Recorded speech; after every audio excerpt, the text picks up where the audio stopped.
Bermuda triangle मौत की गोद से कम नहीं है। भारत यानी हमारा देश भी इस तरह के रहस्यों से अछूता नहीं है। इंडिया में उड़ीसा के पास भी ऐसा ही एक बरमूडा ट्रायंगल जैसा एक रीजन है। उड़ीसा जाना जाता है अपने ट्राइबल कल्चर और शिव मंदिरों के लिए, लेकिन यहाँ पर अमरदा रीजन नाम की जगह को इंडियन बरमूडा ट्रायंगल के नाम से जानते हैं। यह नाम मिलने के पीछे ऐसी कई घटनाएं हैं जो इस बात की तरफ इशारा करती है कि अमर रीजन में कुछ तो ऐसा है जिसके कारण एयरक्राफ्ट अपना संतुलन खोकर क्रैश कर जाते हैं। मई 4, 1944 को एक अमेरिकन लिबरेटर क्रैश होता है। उसमें मौजूद 4 लोगों की मौत हो जाती है।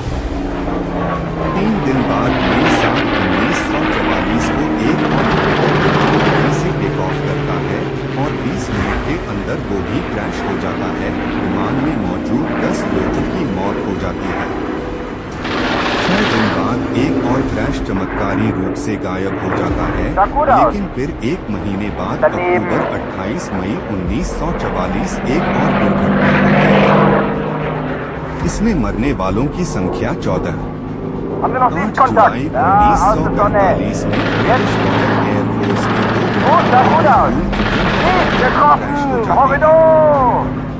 मरने वालों की तादाद 14 है। सिलसिला यही नहीं थमा। हाल ही में मार्च 20, 2018 को वो फाइटर प्लेन यहाँ क्रैश हो जाता है। सबसे ज्यादा हैरान कर देने वाली बात यह है कि इन विमानों का क्रैश उस समय हुआ जब वेदर कंडीशंस फिट थी। अक्सर विमान के क्रैश में एक बड़ी वजह खराब मौसम को माना जाता है, लेकिन इनमें से किसी भी हादसे में वेदर कंडीशंस खराब नहीं थी। इसके बावजूद एक के बाद एक यह विमान क्रैश हो रहे थे। चलिए क्रैश का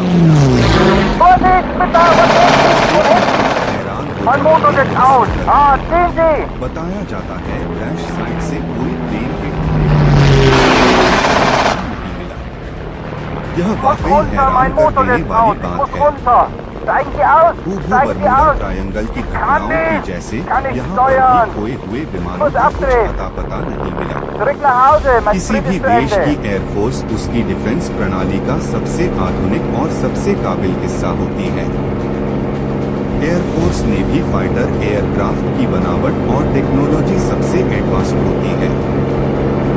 जब दुश्मनों की गोलियां और मिसाइल्स भी इन विमानों को छू नहीं पाते, लेकिन आपको जानकर हैरानी होगी कि जब से रिकॉर्ड मेंटेन किए जा रहे हैं, यानी करीब 74 सालों में 16 प्लेन्स अमर्द रीजन का शिकार बने हैं।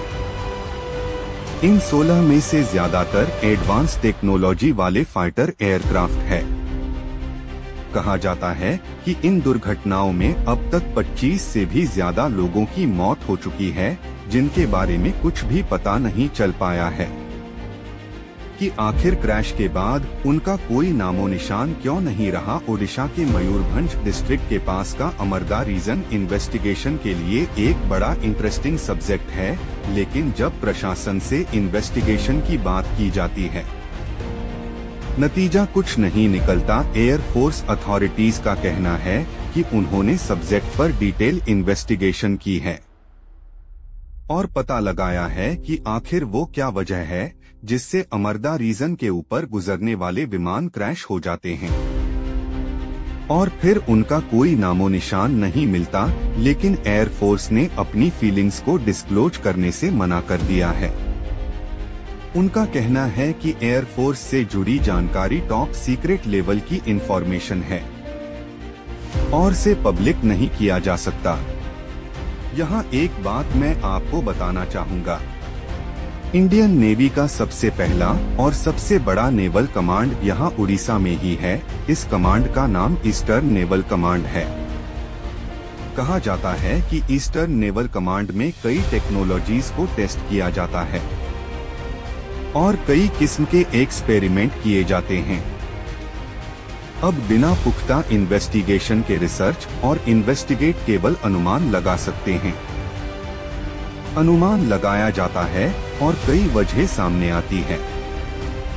क्या अमलदारी रीजन की जमीन के नीचे कोई इलेक्ट्रोमैग्नेटिक इक्विपमेंट है? क्या यही इलेक्ट्रोमैग्नेटिक वेव्स है जिसकी वजह से विमान संतुलन खो देते हैं और क्रैश हो जाते हैं? क्या सरकार की सीक्रेट डिवीजन यहाँ पर इंडियन नेवी की देखरेख में एक्सपेरिमेंट कर रही है? कहना मुश्किल है कि एयरफोर्स को उनकी इन्वेस्टिगेशन में आखिर क्या पता चला, लेकिन हो ना हो अमर द रीजन इंडिया का बरमूडा ट्रायंगल है। मिलते हैं अगले एपिसोड में जहां एक और राज से पर्दा उठेगा। सब्सक्राइब करना ना भूले।